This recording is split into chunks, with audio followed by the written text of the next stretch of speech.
Hello, everyone. Welcome. We're joined here with Jose, one of Zokyo's top engineers. Hello everyone. Nice to be here. Thank you for joining and thank you, Nuno, for having me here and spending this time with me. Can you tell us a little bit about your journey in cybersecurity? In blockchain in general, not only the cybersecurity part of the security ecosystem around blockchain. I discovered blockchain in 2020, so it's been already 5 years. When I was still in college, I was like my last year of college, and I discovered blockchain technology and I really fell in love with this. And from this point, I went all in blockchain, and I started learning a lot of things that were back on in this time. And from there, I was really sure that blockchain was my path and the path I want to take for my career. So even before finishing my degree, I got my first job, but as a blockchain developer, not in security directly. So I went on my first job as a blockchain developer. I did regularly. It was my first job in blockchain. I was not in Web 2. I have done some things in Web 2, but I was mainly directing into Web 3. Um, and I try to focus a lot in the DeFi part of blockchain ecosystem. And since the early stages in 2023, it was when I discovered the security ecosystem regarding the blockchain space. It was from Twitter posts from other people, YouTube videos, and I really like that. So I went all straight in learning as much as possible, as fast as possible, and taking part in bug bounties, private audits, collaboration audits with other teams. So at that time was basically doing both. I had my full-time job as a blockchain developer, but on my free time I was doing blockchain security. So my whole day was covered by blockchain things. I was on my whole day working, but I had in my mind really clear that I want to transition full time to Web3 security. So last year, it's already been a year since I joined Sogio full time. So that was a good decision of my career, transitioning full time as a blockchain security engineer, and that would be how my journey was. And to be honest, I would not change anything since I started. I think I made the right decisions. Of course, everything could have done better, but the result is, in my opinion, good.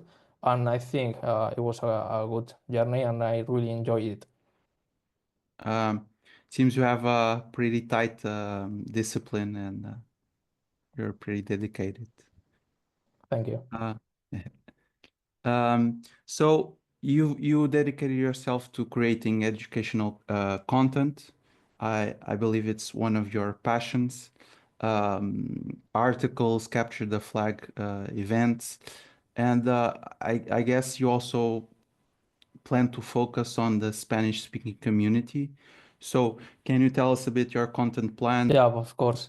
As I mentioned on the previous question, my first step on blockchain security was about reading a lot of not only tweets but articles from other security researchers from companies that were posting content about vulnerabilities, and also reading a lot about past reports from past bug bounties or public audits. So I think this has had helped me a lot on improving as a security research. So my way to design and help new people is by posting content. So I try to create and post not general content, but technical content that helps people learning.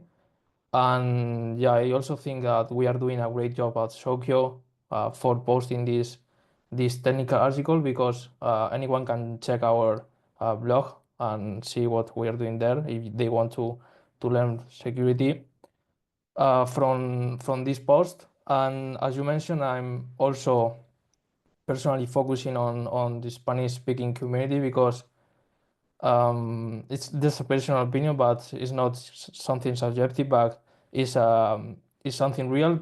Spanish people and people who speak Spanish are really great as a software engineers, but I feel and I see that blockchain is seen as something really far from what they can achieve or as a possible career path.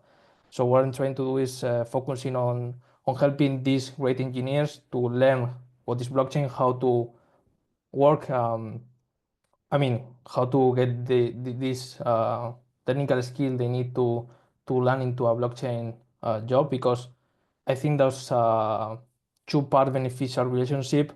If we get more skilled people into blockchain, we'll see the development of blockchain growth going to a better place. And also for people, I think blockchain is one of the greatest path they can choose. So there are a lot of good things they can get from blockchain and dedicating themselves. So personally, I am right now focusing a lot on helping Spanish speaking people for joining and getting the technical knowledge which is needed to land into a blockchain job.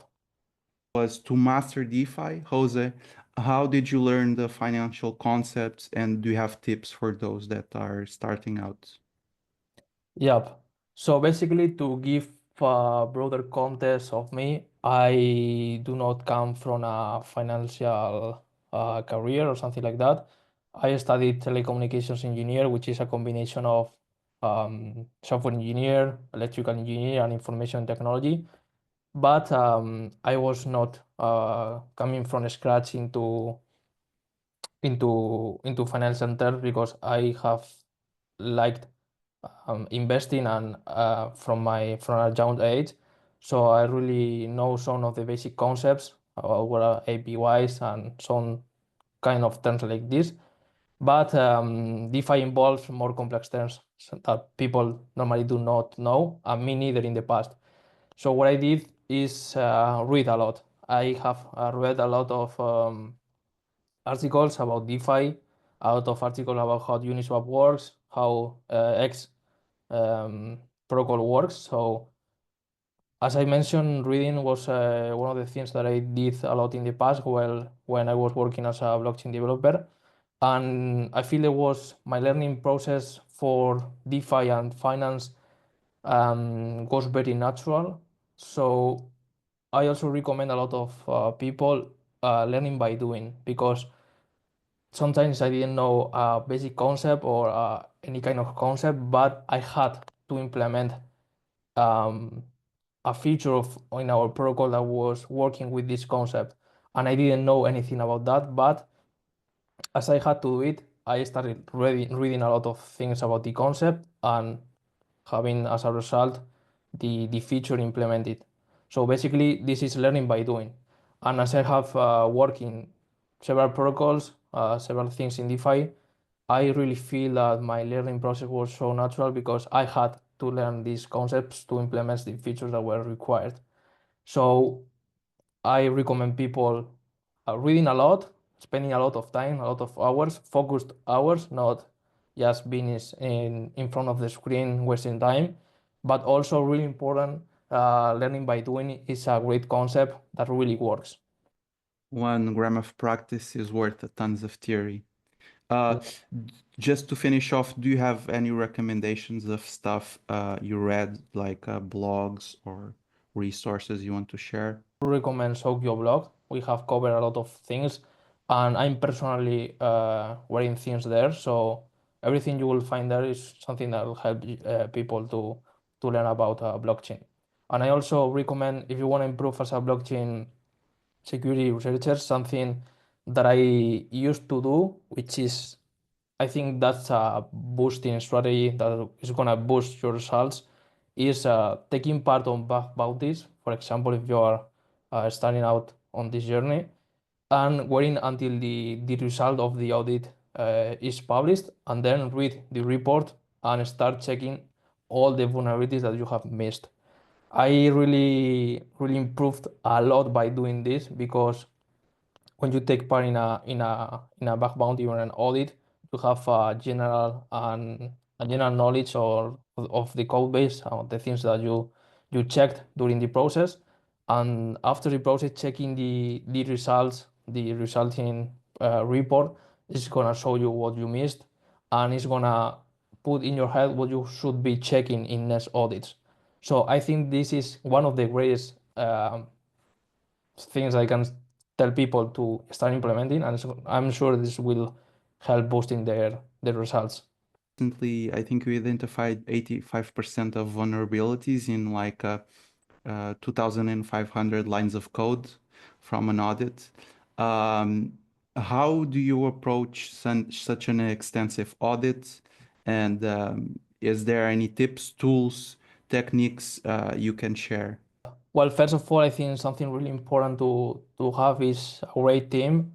So shout out to Sokyo team because we normally do a lot of collaborations during audits, especially on large audits where you wanna confirm some things with the team. So having an amazing team as we have in Sokyo is really important. And talking specifically about the auditing process, I can tell you the steps that I normally follow. So if anyone want to replicate something, have a clear, more clear image of what they can be doing on an audit process.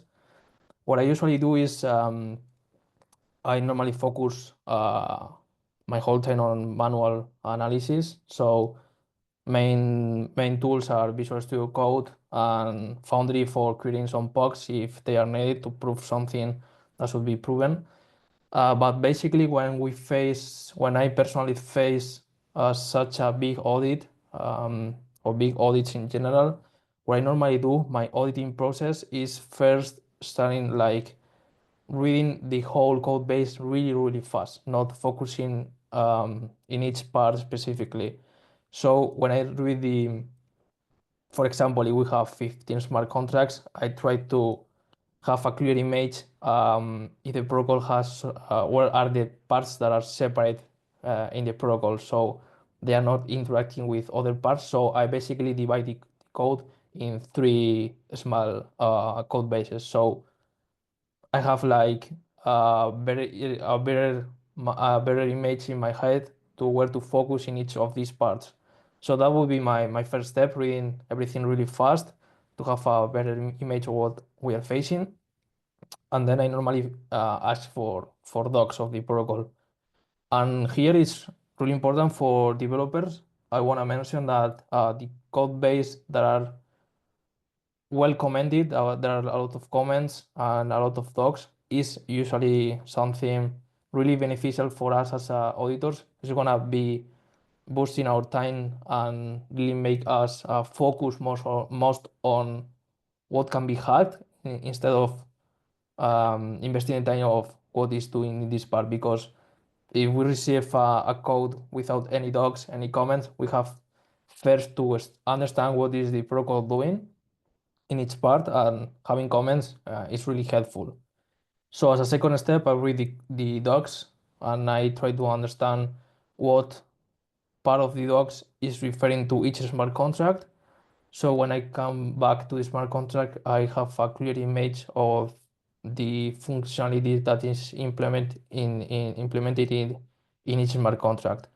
So basically, after reading the docs, I go back to the code base and I start reading again the smart contracts, but yeah, at this point in a separate way. As I mentioned in the previous step, I separate the code into the parts that can be taken as a unique part that are not communicating with the others. So I focus on one of these parts and I start reading again all the functions, not line by function. So at this step, I normally start getting some vulnerabilities. So that's the step where I get some time for start writing our report and start writing down the vulnerabilities that I'm being finding. And after that, the second step is the crucial step where I start reading line by line. This is where well, I have one step left, but at this point, I start reading line by line, trying to get some things that could be grown implemented. And as I said, in this step, I'll also get in some vulnerabilities that will be written down in our report. And the next step is the crucial step. This is the step when I get the deep work, the focus work, when I've been reading everything line by line and start thinking like a hacker.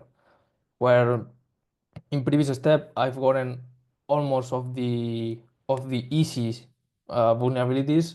So, for example, reintroduction attacks, a modifier that was forgotten by the team. These are things that could be seen and checked really fast. But on this last step is where I invest most of the hours. As I mentioned, is where the deep work, the focus work comes in, and as I mentioned, the mentality should be thinking as a hacker and also focusing on edge cases. For example, what could be happening if I call these functions function A and then function B, but what would happen if I first call function B before calling function A? Is something that could be wrong. I can hack the protocol by executing something unexpected, and that's how I spend most of the time of the auditing time trying to think about edge cases and things that are related to the business logic of each protocol. So these are things that cannot be extrapolated to other protocols because they are unique for this code base. Um, yeah, that's it. I think that's a good brief resume what my auditing process looks like. My question is, you have the skills. Most good security research have the hacking skills necessary. So what makes you can speak collectively, but are you tempted by this dark side? Are you tempted by hacking? And what makes a hacker, would you say, a hacker transition to security research? Nice question. Well, me personally, I never thought about being in the dark side, being a hacker, because, well, there are a lot of reasons here, but the main one is how I've been educated and my values as a person. Being a hacker is not just getting money from the protocol, but is doing something really harmful for a lot of people. So you should be thinking that if you execute an attack, you are not just getting money from the thin air. You are basically stealing people money that maybe they they they need for any other reasons. Maybe they don't need, but this money is not yours. So from my personal perspective, that's something I never thought of and never will be thinking about. And also, our reason is I like sleeping well at night and not being thinking about the kind of things that I've done for people. And yeah, you can have a great career, earn a lot of money as a security researcher and being on the good side and help for the industry growth and growth in a safety way. So I don't see a lot of reason for being the dark side. And well, referring to your question, what makes hackers transition to the good side?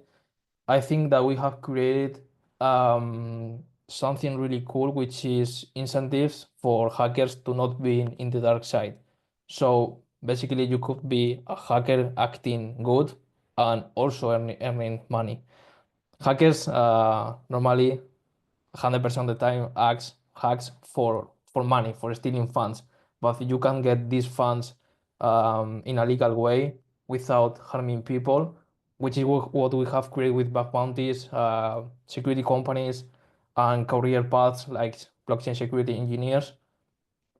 I think that's the best solution and the solution that we have, which is people, rewarding quite well people which are working on the good side. So I would say that we got the perfect balance here. Great answer. So if you would like to sleep at night, please come to the light side. Yeah, exactly. What are the most common DeFi vulnerabilities you find? Well, most of the vulnerabilities that we found or that we find in any code base are unique to this code base because they are related with the business logic. But of course, we have common vulnerabilities because we are all the protocols are implementing similar things or interacting with external protocols that can lead to certain vulnerabilities. What I noticed is that as we improve and time passes, the common vulnerabilities such as reentrancy are not longer such a common as they were in the past, but always you can find some um, reentrancy on your smart contracts, normally not single or the common and already known most known reentrancy attack, but for example, you can have like a protocol which allows users to interact with any kind of tokens. So you can introduce any address for the token, and for example, you should be thinking that RC20s do not have a reentrancy feature, but implementing this feature with where you allow users to input any token. Basically, a user can act malicious and create a malicious token which have some reentrancy feature or something like that. So you should be thinking about the common vulnerabilities, but they have been well. You should be thinking in a broader picture. For example, something that I normally notice is slippage. Slippage normally is not really well controlled by teams.